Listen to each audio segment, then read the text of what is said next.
A very good afternoon to you and welcome to Metropol News at 1. My name is Terryanne Chebet.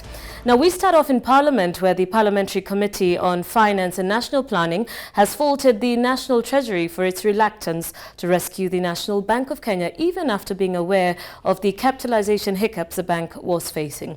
The committee chairman, Joseph Limo, says documents presented before the committee suggest that the bank would have a different fate had Treasury acted faster. The National Bank has been struggling financially, with its profits dropping year after year, factor that has led to its eventual acquisition by the Kenya Commercial Bank. Metropol's Victoria Amunga reports.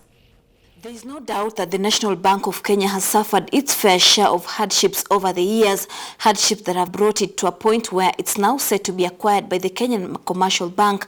But even in the midst of all these shortfalls, the Parliamentary Committee on Finance and the National Planning still believes more could have been done to save the bank. According to the committee, the biggest problem has always been capitalization, something that could have been done by its two main shareholders, the National Treasury and the National Social Security Fund, NSSF. NBK's management told the committee that it did not receive all the help it needed because at some point the bank required 4.2 billion shillings in additional capital, which was to be contributed by the two shareholders. NSSF board approved 2.9 billion to recapitalize the bank, but the Treasury did not meet its side of the bargain. The committee highlighted the 2013 rights issue attempt when the bank tried to raise 13 billion shillings in a new capital. The Capital Market Authority, however, refuted the claim that it declined to approve the rights issue process. The committee also raised questions around some key issues concerning the proposed takeover of the National Bank KCB Group. Kenya Commercial Bank approved the takeover agreement between KCB Group and the National Bank of Kenya. KCB offered to acquire the troubled lender in a share swap agreement. Shareholders of the two institutions endorsed the transaction, in which NBK investors will gain 1 share in KCB Group for every 10 shares they hold in the bank. Victoria Amunga from Metropol TV. The Senate Committee on ICT has today held a sitting to discuss a statement on the protection of customer data by telecommunication companies. The committee, led by Vice Chairperson Senator Soka Halake, insists that it is paramount for telecommunication companies to put in place policies and structures that protect consumer data to mitigate vices like digital fraud. Senator Halake says the Data Protection Bill 2018 is being floored for division in the Senate today, after which it shall be presented to Parliament for debate. The telecommunication stakeholders that were invited include CS ICT Joe Musheru, CS Treasury Henry Rotich, and CBK Governor Patrick Njoroge, who were in absentia, requesting to appear before the committee next Wednesday. You raised the issue of connectivity during the sitting. Why did you bring this issue up? Two reasons. One, because we made a commitment to the people of Kitui County, especially people from Tharaka Ward, people from Mumoni Ward, and people from Gomeni Ward, which are just three of the very many sections of my county that are not covered by even 2G. So we went there with this committee and representatives from the Communications Authority, and we pronounced ourselves on the ground and say that we were going to be providing connectivity, at least in those three areas. And because we went there last year, our commitment was that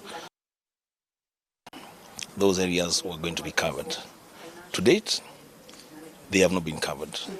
And that's why I think, and I said in the committee, and I want to repeat it here, that it is very wrong for a committee or parliament using taxpayers' money to go around the country making commitments and pronouncing itself on issues that affect people and not following through to make sure that there is implementation. The second reason why I am passionate about connectivity is because you can never develop, you can never get anywhere in this world, in this country, if you cannot communicate.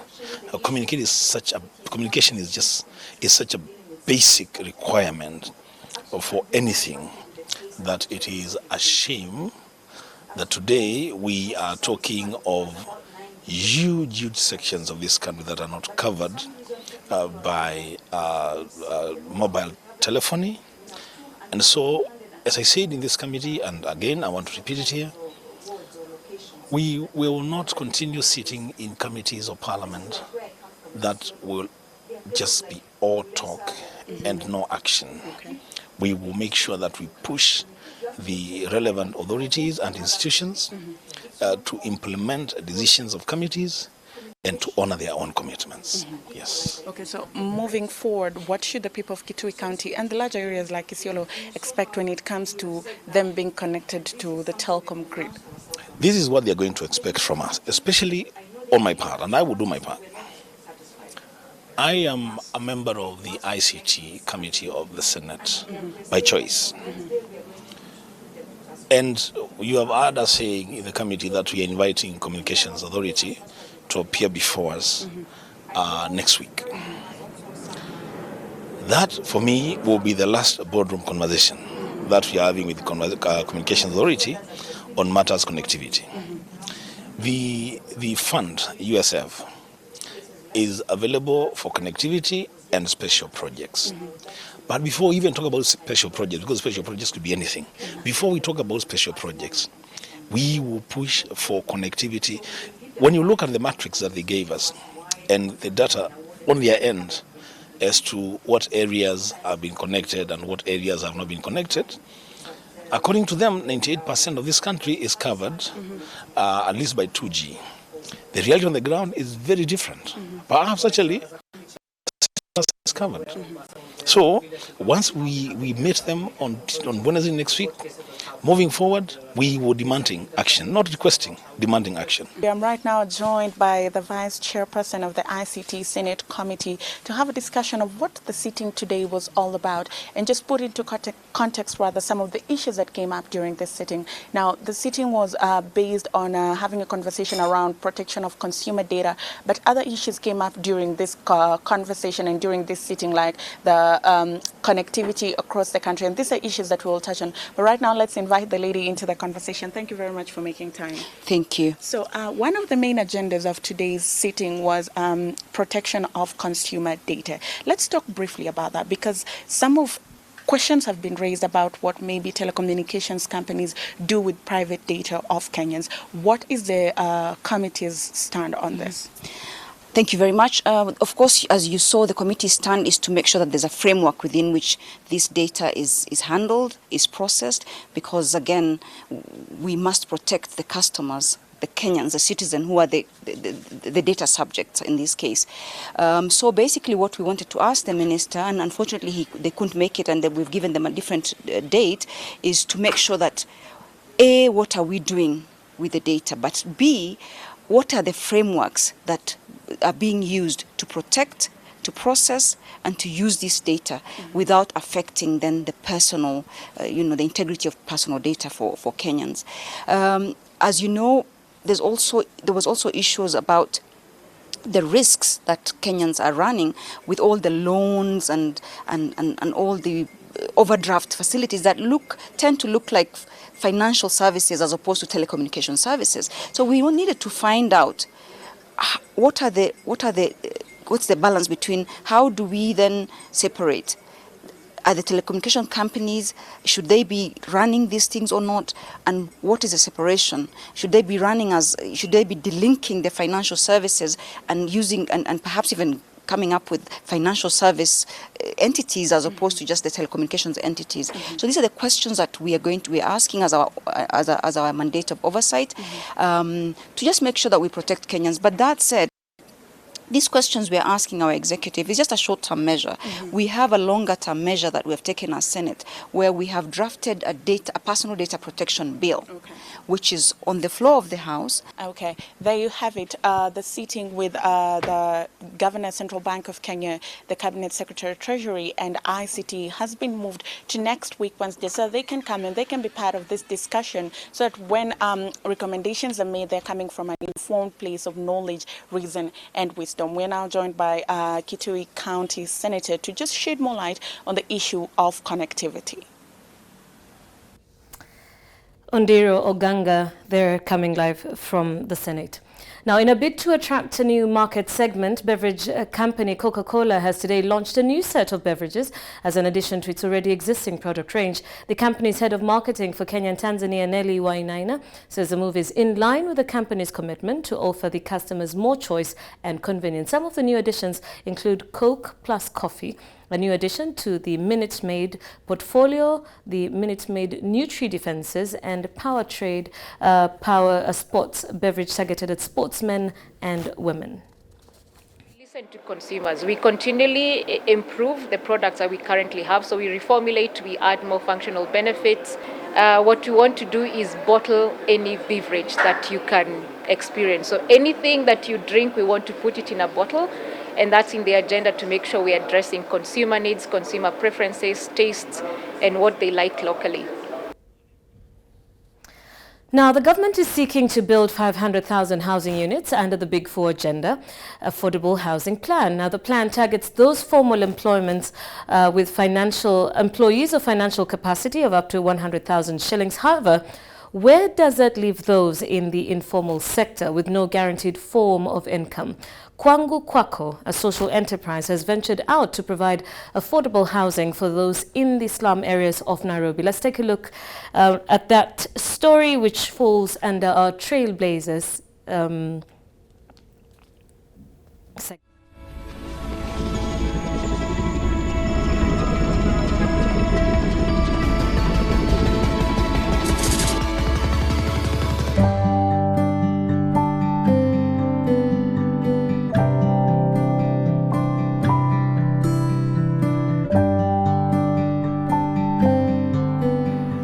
1,000, 2,000, 3, 4, and 5,000. To some, this is just a weekend plan, a simple drink with friends. But to others, this is their monthly rent. Slum settlement trying to make a living in an urban area. Meet Kwangu Kwako, a social enterprise that is trying to restore dignity and integrity back to human living in the slum settlement. Let's go meet them.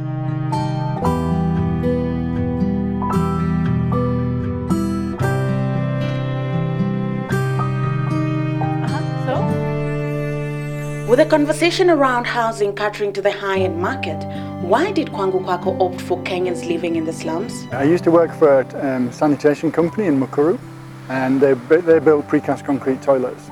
And while I was working there, I kept seeing fires in the informal settlements. And one particular day, there was a fire behind the office, and there was about 200 houses burnt down, and right in the middle, there's two structures standing, and there's two precast concrete toilets. And I'm standing there thinking, why are the toilets better than the houses? And that evening, I met Winnie and we had a chat about it, and we then started Kwangu Kwako, building precast concrete houses. That is why we call it Kwangu Kwako, your place, my place, where you can live, I can live, because the thing is dignity for us at a particular price point. Armed with an idea on how to provide affordable housing in the slums at hand, the two got into action. We then did some prototyping. There's a good friend of ours, Jonathan, who runs Develotech. He helped us by lending us his yard and helping us with some of the prototyping. And then we obviously made panels, and it's like, hey, this works. And then we made more panels, and then we built a house, prototype house out at Athi River. And then we invited some people from Mukuru, landlords and tenants, some people from Kingemi. And we got some great feedback from them, modified it slightly. Then we built our first show house in Kingemi in the middle of 2016. With a ready prototype and a positive market reception, the question that begs is, how can those in dire need of housing get affordable financing to afford them the houses? The return of investment takes longer. It takes about 12 years or 15. Even the people providing that finance from Abati take 11, 15 years, and they can't go to the bank. The normal bank will tell them a basic house in Kenyan market, it has to have a bedroom, a kitchen, and a toilet. So that is part of the financing we're actually looking for. Despite the challenges, Kwangu Kwako has helped create employment for local youth and won recognition in Africa. According to our model, we base on the fact that we want to use the local human labor and resources that are within that community. So, for instance, when we go to a community or to a site in a community, when we carry our panels, we go with the intention of employing young people and any other people who are interested in taking part in our activities. So at the same time, we capacity build them so that they're able to actually build the houses, and at the same time, they're able to market the construction itself because they know what it takes to do this construction. We have gone to UK Symposium, which was 2 weeks ago. That was really important because people actually talked about informal houses and improving houses, not just like thinking informal, not thinking improved homes or the ones that cost 1-point-something million. They were acknowledging that people actually live in smaller houses. And one of the things that we won in one of these symposiums or forums is a SunCap Award. This is for entrepreneurs that is usually done every year. For us, that was a good pat on the back.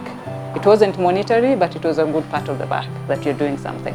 Slum dwellers are grateful that their lives are now changing for the better with a decent place to call home. With this house, I'm not still safe.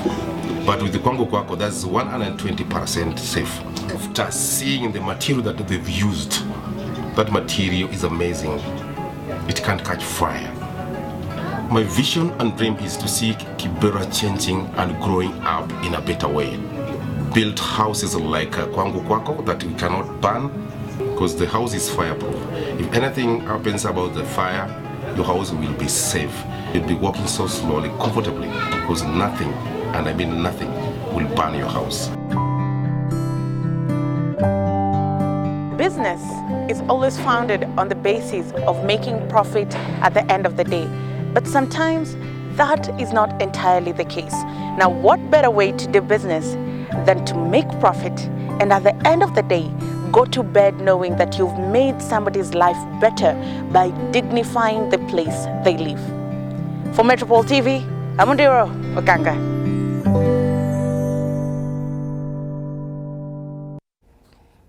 Now let's have a look at how the shilling traded against major currencies. At the opening of the markets today, the shilling traded at 102 shillings 0.6 against the US dollar buying, and against the Ugandan shilling, it was buying at 35.95 buying and 36.12 cents selling. Against the Tanzanian shilling, the Kenyan shilling was buying at 22.32 and selling at 22.46. Against the Rwandese franc, the shilling was trading at 8 shillings and 89 cents. That's the mean rate, buying at 8 shillings and 86 cents and selling at 8 shillings and 91 cents.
Let's now have a look at what's making headlines across the international scene. A senior U.S. official told the Commerce Department's enforcement staff this week that China's Huawei should still be treated as blacklisted days after U.S. President Donald Trump sowed confusion with a vow to ease a ban on sales to the firm. According to reports by Reuters, Trump surprised markets on Saturday by promising Chinese President Xi Jinping on the sidelines of the G20 summit in Japan that he would allow U.S. companies to sell products to Huawei Technologies Company Limited. Now in May, the company was added to the so-called entity list, which bans American firms from selling to it without special permission as punishment for actions against U.S. national security interests. Trump's announcement on Saturday, an olive branch to Beijing to revive stalled trade talks, was cheered by U.S. chip makers eager to maintain sales to Huawei the world's largest telecoms equipment maker and a key U.S. customer. But Trump's comments also spawned confusion among industry players and government officials struggling to understand what Huawei policy he had unveiled. Now, still staying with the international scene and still within the telecom space, Samsung Electronics is likely to say second quarter profit more than halved when it reports preliminary earnings on Friday, data has showed, as a drop in memory chip shipments to China's embattled Huawei exacerbated a price-squeezing supply glut. According to Reuters, the quarterly result would be the South Korean firm's lowest in nearly 3 years, with the prospect of an earnings recovery still some quarters away. A period of oversupply continues unabated amid a broader slowdown in tech markets. Analysts have said the world's biggest supplier of DRAM and NAND memory chips is also the world's largest maker of smartphones, a market where chip client Huawei is second place. Companies worldwide have been forced to restrict business with Huawei to comply with the U.S. trade sanctions on a company Washington deems a security risk. Well, and that's how we wrap Metropol News at 1. Thank you for keeping me company. My name is Terryanne Chebet. Let's have a look at the weather.